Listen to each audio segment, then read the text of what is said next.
کہ مسلمانوں کے ہاتھوں سے مسلمانوں کا اقتدار نکل گیا،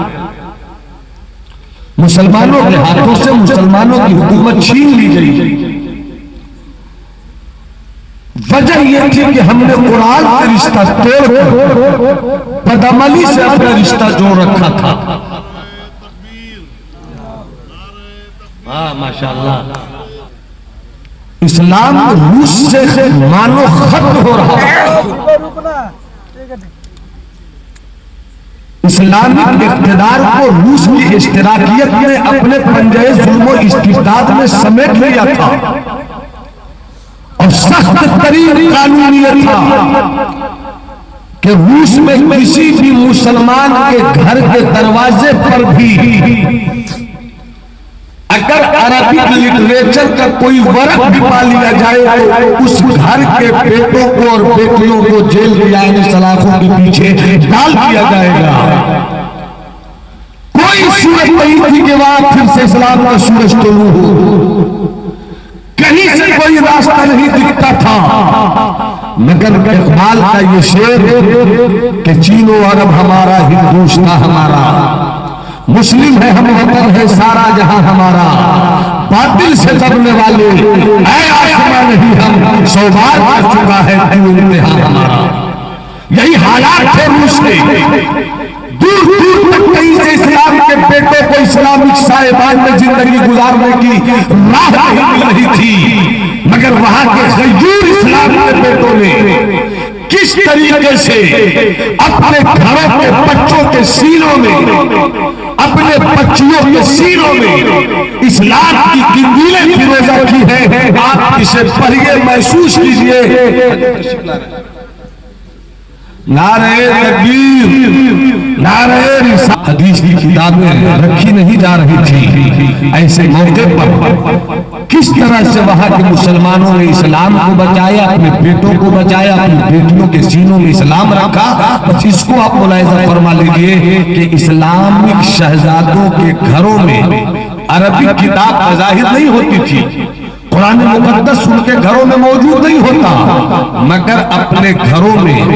لائبریری بناتے ہیں، اور جس لائبریری میں انگریزی کتابوں کے ساتھ ساتھ وہ شراب کی بوتلیں بھی رکھتے تھے، صرف اس لیے تاکہ جب روس کی فوج آئے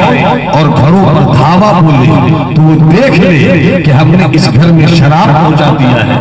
ہم نے اس گھر میں مغرب کی تہذیب پہنچا دی ہے، ہم نے اس گھر میں آوارگی کی داستان پہنچا دی ہے، ہم نے اس گھر میں بے حیائی کے قصے پہنچا دیے ہیں۔ جس گھر کی الماریوں میں شراب کی بوتل ہوگی وہاں قرآن موجود نہیں ہوگا، وہاں حدیث کی کتابیں نہیں ہوگی، وہاں بزرگوں کی محبت کا کوئی تیور نہیں ہوگا، وہاں اولیاء کرام کی محبت کا مشن نہیں ہوگا۔ گویا کہ روس کی اشتراکیت نے یہ فیصلہ کر لیا تھا کہ ہم نے اسلام کو بھی ختم کر دیا ہے، اور مسلمان بچوں کے سینوں سے اس کا اسلام و ایمان کا پرندہ بھی نکال کر اپنے پنجوں سے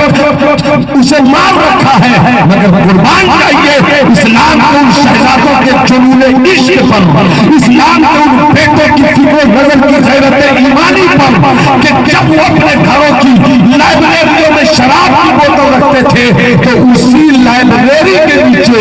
ایک سورج ہوتا تھا، اور اسی کے نیچے تہخانہ بھی ہوتا تھا، اور تہخانے کے نیچے قوم کے جوان اپنے بیٹوں کو، اپنی بیٹیوں کو قرآنی آیات کی تعلیم بھی دیتے تھے، حدیث مصطفیٰ کا سبق بھی پڑھاتے تھے۔ تاریخ نے دیکھا کہ کس تہخانے سے اسلام کے بیٹوں کو ان باپ داداؤں نے اپنے ایمان کے مشن کی حفاظت کے لیے وہ سجا سوار کر رکھا تھا۔ یہی چنگاری پرانے والے دلوں میں شعلے جوالا بن کر چلی ہے۔ آج روس گیا، اسلام کا ملک آزاد ہو گیا، آج روس بن گیا، مگر آج بھی جب یوکرین میں رشا کو کامیابی چاہیے تو اسے بھی مسلمانوں ہی ضرورت پڑتی ہے، انہیں بھی اسلام کے بیٹوں کی ہی ضرورت پڑتی ہے۔ تو وہ لوگ اس طرح سے اسلام کی خدمت کر رہے تھے